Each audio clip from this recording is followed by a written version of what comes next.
Hey everybody, it's Master Gallengeist here, bringing you my review of Avengers issue 38. And this is a pretty good issue. It was coming off the whole Age of Khonshu and kind of setting us up for two things kind of simultaneously.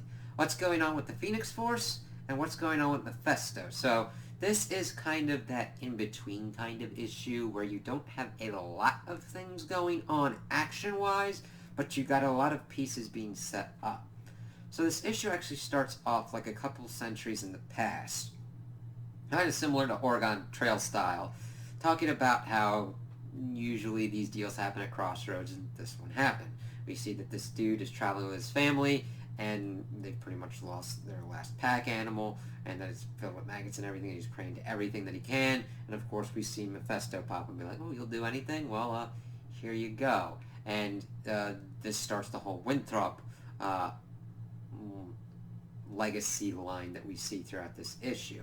And the thing is, Mephisto is the snake, gives him a knife, and he decides to kill and eat his family. And that, yeah, his family would thrive, but not this one. So it's like, okay, this is going to be some kind of messed up. Alright. We then shift over, we see that there's more talk about crossroads and deals, and we see that T'Challa is pretty much talking with Moon Knight. Now, this is still kind of a tense standoff because Moon Knight still believes that he was in the right for what he was doing with Khonshu, even though he eventually turned on Khonshu. He was trying to stop what was going on with Mephisto. T'Challa rightfully calls him out on what was going on, being like, you severely weakened us at a point where we really couldn't afford that. And bringing up Namor, the vampires, the Russian superheroes and everything, being like, that's just worth nothing compared to what's going to be happening with Mephisto. And he's like, you know what, you're right, you know that? That's why I'm going to offer you to be an Avenger. Of course, it's like, screw that noise, I'm just going to go into my own little part like I've usually been doing and deal with things my own way. And we see as it's talking over that sometimes it takes a little time for a crossroads offer to be thought of and actually go into any kind of effects. So we're like, okay, Moon Knight might eventually come around to it. And that's saying that it's not wrong to offer that kind of deal, even if it doesn't get accepted right away. So we're like, okay, let's kind of see what's going on here.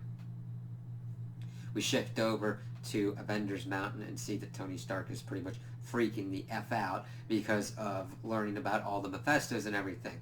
Steve, of course, is like, Tony, chill. He's like, I can't chill. Look at them all. And Carol's like, yeah, I'm kind of have to go with Stark on this one.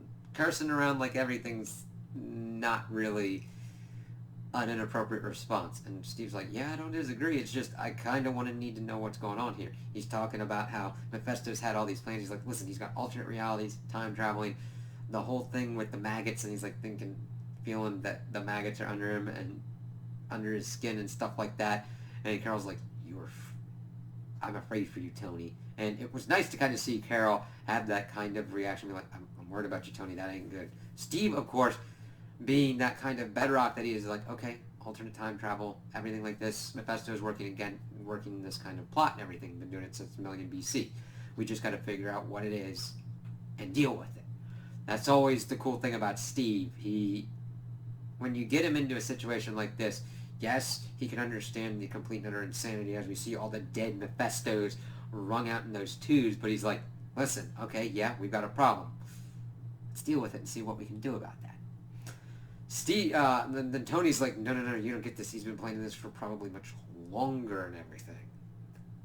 And of course we see Mephisto come to the Winthrops and demand tribute again, taking fingers and stuff like that, and he's never really quite done with this family. He's almost using it as a constant source. It's like really kind of creepy and effectively well done. You get real hints of kind of the Joker with it, kind of. I was like, what the fuck's going on here? We also see that we first go to Doctor Strange, Iron Fist, and Ghost Rider talking about the baby Star brand, and like Ghost Rider's like, hey, you don't think that she kind of holds it against me that I like killed the other host of the Star brand, right? He's like, no, she's probably got all these other things, but since we're part of like these caveman Avengers, And it's probably why we're usually drawn to each other. Iron Fist being like, I have no records of like caveman Iron Fist kind of stuff. But we'll kind of have to see what's going on as Baby Starbrand is being cute Baby Starbrand. It's cool. I'm like, yeah, Baby Starbrand. We then shift over and we see that Thor and Blade are pretty much talking about what's going on with the Phoenix Force, as it is pretty much sitting like a bird on a nest on this island. Blade is like, why don't we just kill it?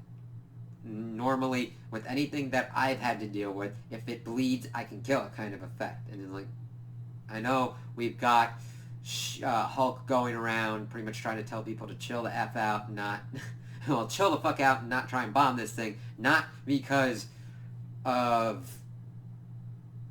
like, it's for their own safety, because you don't want to piss this off. And of course, he also refers to Thor as like Viking Jesus. I'm like, it's really kind of cool to see them interact. That's why it's always an interesting kind of opportunity to have other characters like that in the Avengers, because you normally wouldn't see Thor and Blade talking like this, and it's really kind of cool. So he's like, yeah, I understand with everything that I've gotten. What I understand in the Phoenix Force is you never give it what it desires. And if push comes to shove, yes, All-Father Thor knows how to make this thing bleed and fight it. I said, okay, woof. Good answer from Thor. Yes. Then we get to an interesting kind of part to the book, kind of wrapping us back into what is going on with Mephisto.